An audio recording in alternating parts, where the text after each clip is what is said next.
Hello and welcome back to another video. I'm Danielle and today I am starting a new reading vlog. It has been a while since I've done a reading vlog, so forgive me if this is a little rambly, but I have 3 books from my local library that I need to read and return already.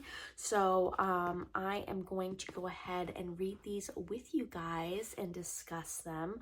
But yeah, I finished the tandem read from Throne of Glass, and I was trying to decide whether I wanted to jump right back into Kingdom of Ash or if I needed to take a break, and then I realized, girl, you got 3 library books that you need to return, because I'm sure someone somewhere is dying to read these books. So without further ado, let's go over the books that I will be reading in this vlog. I haven't decided what order I'm reading them in yet, but let's start with this top one, The Best Way to Bury Your Husband by Alexia Casale, or Casale, I don't know how to say her last name. This one is about Sally, who never meant to bash her husband's head in with a skillet, or at least she didn't until suddenly she did. But Sally isn't the only woman in town being pushed to the breaking point with a violent husband. When coincidence brings 4 strangers together, a surprising solidarity is formed. Can they find the best way to bury their husbands? Friendship and laughter really are the best medicine, and so is getting away with murder. So this sounds so fun. I'm sure it's gonna have super feminist undertones and just like women fighting back against the patriarchy and violent men. I'm here for it. And I mean, the way that I read these books, you would think that I have this awful husband. I don't. He's great. So I don't know what it is, but this sounds so fun. So we're gonna read this one. The next one up is The Lesbian's Guide to Catholic School. This is by Sonora Reyes. It is a Hispanic Latinx author, which makes me very excited. And it is also a, well, you can't see it. Well, it is also on the South Carolina banned books list. We're not happy about that. The cover is stunning, and one of my online book club groups is doing a buddy read of this month, so I figured I would go ahead and get it when I saw it at the library. This one is about a 16-year-old Yamile Flores, known for her killer eyeliner, not for being one of the only Mexican kids at her new, mostly white, very rich Catholic school. But at least here, no one knows she's gay, and Yami intends to keep it that way. After being outed by her crush and ex-best friend before transferring to Slayton Catholic, Yami has new priorities. Keep her brother out of trouble, make her mom proud, and most importantly, don't fall in love. Granted, she has never been great at any of those things, but that's a problem for future Yami. The thing is, it's hard to fake being straight when Bo, the only openly queer girl at school, is so annoyingly perfect and smart and talented and cute. So cute. Either way, Yami isn't going to make the same mistake again. If word got back to her mom, she could face a lot worse than rejection. So she'll have to start asking, WWSGD, what would a straight girl do? Told in a captivating voice that is by turns hilarious, vulnerable, and searingly honest, The Lesbian's Guide to Catholic School explores the something, I don't know, it's covered by a sticker, and heartaches of living your full truth out loud. So I have a feeling this is going to be pretty relatable. I'm not queer, but I do support queer authors and my queer friends. So I'm not going to relate to that part, but just the being a Hispanic daughter, the things that come with that baggage, going to Catholic school, did that. And yeah, just being a teenager in general. I think even that is going to be relatable. So really excited to read this one. I have a feeling it'll be a quick read because it's YA, and it's the margins are very large on this book, but I am excited about it. So, and then the last book is one that I'm really, really, really excited about. It is Every Heart a Doorway by Seanan McGuire. I don't know how to say that name. If someone does know, please let me know. I'm calling it Seanan McGuire for right now. This one is short. It is 169 pages, so I'm really excited about the length of this one, but I'm also excited because I've heard fantastic things about this. It is the first book in a series, the Wayward Children series, and I have heard nothing but good things about it. So Eleanor West's home for wayward children. No solicitations, no visitors, no quests. Children have always disappeared under the right conditions, slipping through the shadows under a bed or at the back of a wardrobe, tumbling down rabbit holes and into old wells and emerging somewhere else. But magical lands have little need for used-up miracle children. Nancy tumbled once, but now she's back. The things she experienced, they change a person. The children under Miss West's care understand that all too well, and each of them is seeking a way back to their own fantasy world. But Nancy's arrival marks a change at the home. There's a darkness just around each corner, and when tragedy strikes, it's up to Nancy and her newfound schoolmates to get to the heart of things, no matter the cost.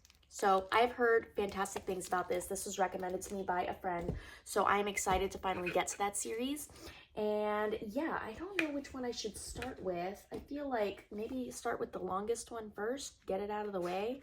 Let's see. Lesbian's Guide is 385 pages. Bury Your Husbands is 373. Okay, so let's start with Lesbian's Guide to Catholic School, especially since this is like a book club read, so I should definitely do that. We're gonna start with this one, and I will keep you updated.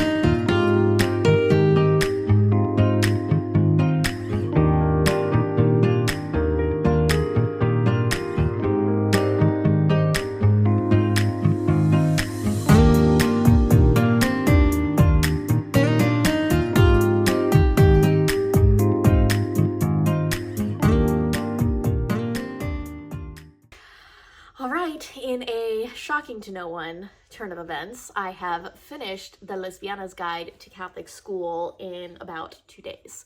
So I did end up finding it on my Libby app, so I downloaded it so that way I could read at night, and I got really far, and I absolutely ate this book up. It was so good. I could not put it down. I was in tears. I was laughing. I was kicking my feet in giddy happiness. Like, this book just had a little bit of everything, and I'm so glad that I read it. It is so pertinent for our times. There are great conversations about racism, homophobia, being a member of the Latinx community, being a daughter to a Latina woman. Oh, it was just so good. If you are Latin American, I highly recommend reading this book. If you are not Latin American, I highly recommend reading this book and gaining insight into this culture, into this mind frame, and the things that people within your community are dealing with. Yami as a character is just so heartwarming. She's so cute. I just absolutely adored her. I think she is funny and she's relatable. She's, you know, she's a 16-year-old girl. She comes across as a 16-year-old girl, a mature one, but a 16-year-old girl who's dealt with a lot of things, and she is going through it. You know, she's lesbian and she is not out, and that is a hard thing, especially when you are Mexican. So, and especially when you're in a Catholic school and Mexican, and it's a predominantly white Catholic school. So you're already other because you're brown, but on top of that, she's also lesbian. She's got a lot going on, poor girl. And so if she has some whiny moments, I'm okay with that. She has earned them. Yeah, this book had me in tears and laughing and kicking my feet giddily. There's romances, and there's just very heartwarming family moments that just really touched me.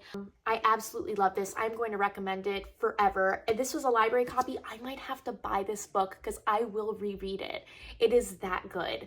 Yeah, and whoever the cover artist is, oh my God. I just want to give a shout out to the cover artist, cover design, Jessie Gang. Jessie Gang, you did a phenomenal job. This is a 5-star cover for a 5-star book. I am so impressed with this. And I am gonna put that one to bed for now. When I am reading contemporary, I like to break up my contemporary books with some fantasy or historical, so that way I can kind of get out of those different worlds. So I am going to pick up next Every Heart a Doorway by Seanan McGuire. Like I mentioned in my intro, I am really excited to pick this up. It is short too, so if I don't have it done today, I'll have it done tomorrow. 169 pages. So very excited to get started with that, and I will take you on my journey starting with The Wayward Children. Yay!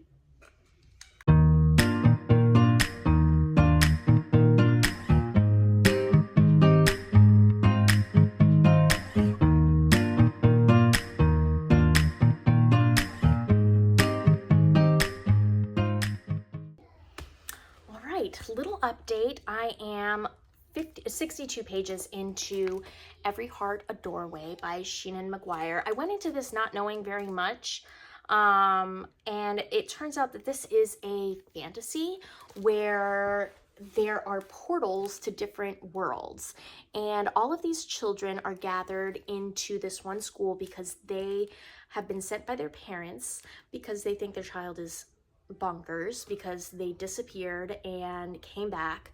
They think their kids have just been kidnapped, but their kids have actually gone to different worlds and have come back. And the school, this specific school, Miss Eleanor West's Home for Wayward Children, is for children who want to go back to the worlds that they had been to. And we are introduced to our main character in these first pages. Our main character is named Nancy, and she was in some kind of underworld situation. Honestly, it sounds kind of dark and creepy, but she really wants to go back for some reason. And she meets her roommate, Sumi, who comes from this nonsense, illogical world, and she's just kind of bouncy and crazy. She kind of reminds me of like a bitchy Tigger, and I kind of love her already. So she's meeting all sorts of characters around here, and there was a quote that was absolutely beautiful at the very beginning in like the prologue. Here it is. If her hair was white now and her skin was soft with wrinkles and memories, well, that was no matter at all. There was still something unfinished around her eyes. She wasn't done yet. She was a story, not an epilogue. So the writing is really good in this so far. I really like the prose, and there are some interesting themes that are coming up.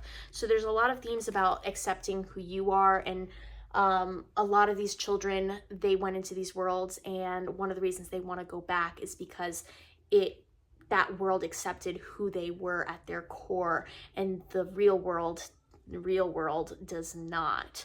So there's some mentions of sexuality. I think Nancy herself is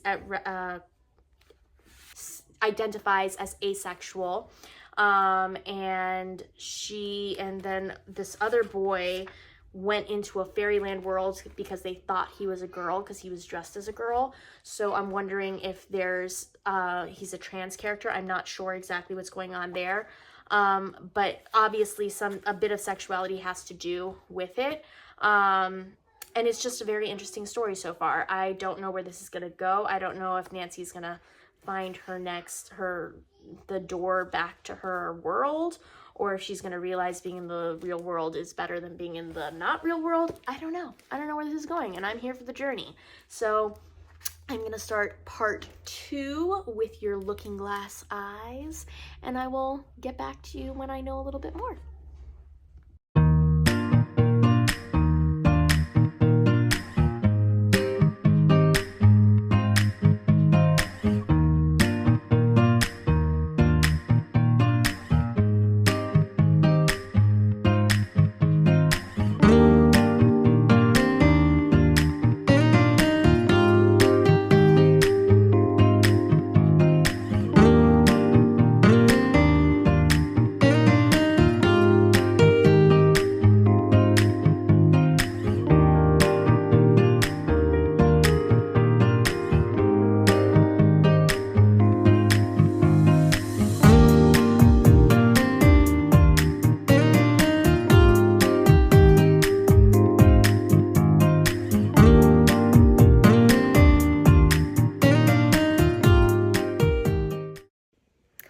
Alright, I am one chapter into part 2, and new developments have taken place. There is a mystery. One of the girls ends up dead at this school for wayward children, and nobody knows what happened. Her hands are taken.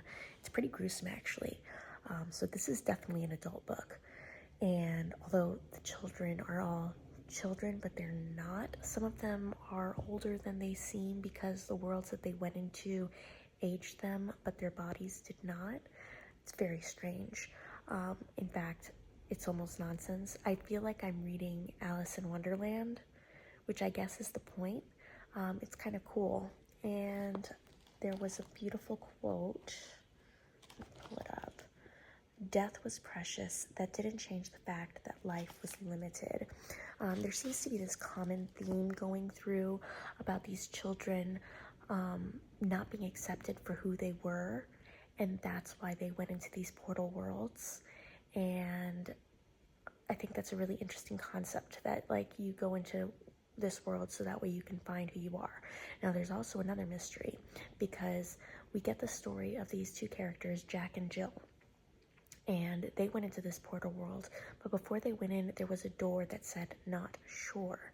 And Nancy had been expelled from her, for the lack of a better word, expelled from her portal world, the underworld, by the Lord of the Dead or something like that. I can't remember. King of the Dead? I don't know. Basically Hades. She was expelled from it by him because he told her that she needed to go back to be sure. So I'm wondering if there's some kind of mystery there as well that's going to take place. But so far it's really good. It's a little creepy, a little strange, and I'm really enjoying the writing style. I'm going to keep reading, and I will update you probably when I'm done, because this is a pretty short book. All right, I finished Every Heart a Doorway by Seanan McGuire. I'm not sure if I'm saying her name correctly, but this was really interesting. Like I mentioned before, there was a mystery in it that took place, and there were some interesting writing choices. So for the most part, this book takes place from Nancy's perspective. She's this girl that comes from the underworld, and she ends up at the House for Wayward Children. But then in chapter 8, we kind of get a look into two other characters' perspectives. And then it goes back to being in Nancy's perspective. And I know the whole purpose of that was so that we could see what happened with those characters and see the magic. But I did think it was a little odd that we switched to that. So that was an interesting writing device.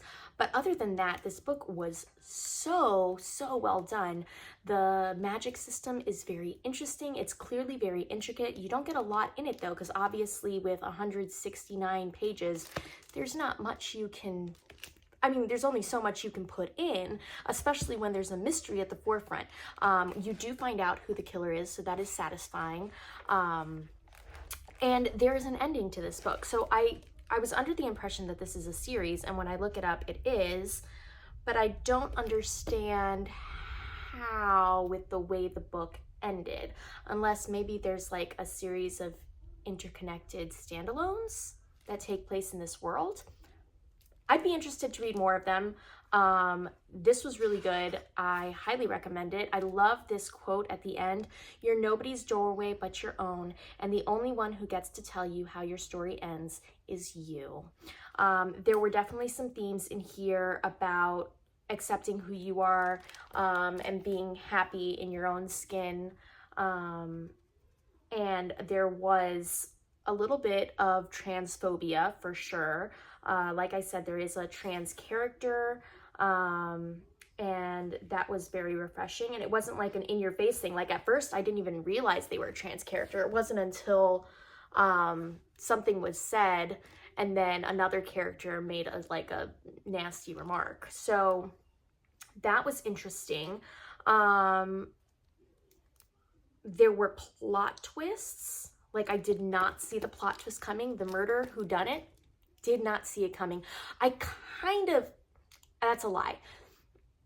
I had a suspicion, but I thought for sure I was wrong.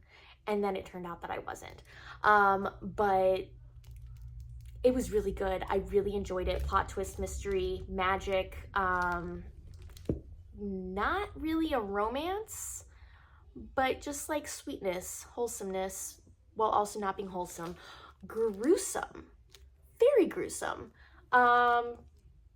Yeah, they like describe dead bodies and what you do with them afterwards. So go into it knowing that. It's a little dark, or not a little dark, it's a lot dark, and it's a little weird and creepy, but I really enjoyed it. So apparently I'm weird and creepy.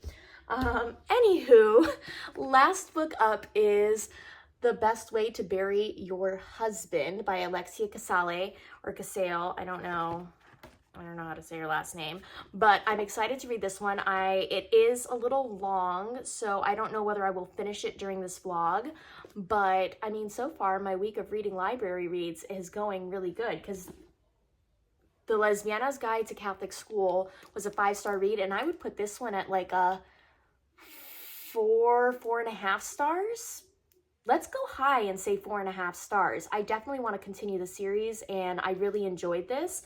So 4.5 stars. And yeah, let's go ahead and get started reading How to Bury Your Husband.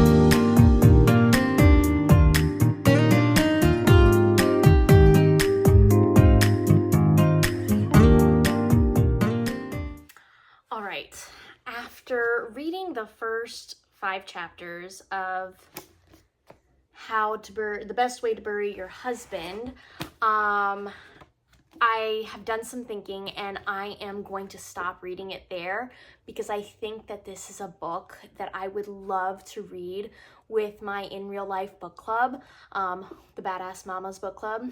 So we read books specifically about motherhood and womanhood and girlhood, and this is a book that's about domestic violence and being a wife and being a mother and what those things mean all together. It's funny, and it's like darkly comedic, but I definitely think this is one I'm going to want to read with my friends. So I am going to put it down for now, return it, and then when we're ready to read it as a group, I will borrow it from the library again, or buy it possibly, I don't know. But I am going to stop it there, and while doing that, that means that I have completed all of the books that I had on hold at my library. So that's it. I did it. Mission complete. I finished. This is the end of the vlog. I managed to read 2 books. Hold on, I'm gonna go grab. All right, so we read The Lesbiana's Guide to Catholic School and Every Heart a Doorway. In total, I read, let's see, 385 pages plus 169. So I read 554 pages in total this week. Not a bad week, not a bad week at all. And it's not even the end of the week really, so I still have more that I could read, but as far as library books, I read 554 pages, 2 books. One is a full book and one is a novella. I did start to read another book, but you know, we're gonna put that one down for now and bring it back at a later date. And yeah, hopefully you enjoyed this vlog. If you're interested in seeing more, please let me know if you have any ideas of things you'd like me to read or see in the comments. And if you got this far, go ahead and leave a rose, just like this beautiful rose on the cover of La Lesbiana's Guide to Catholic School. And I will see you in the next video. Bye.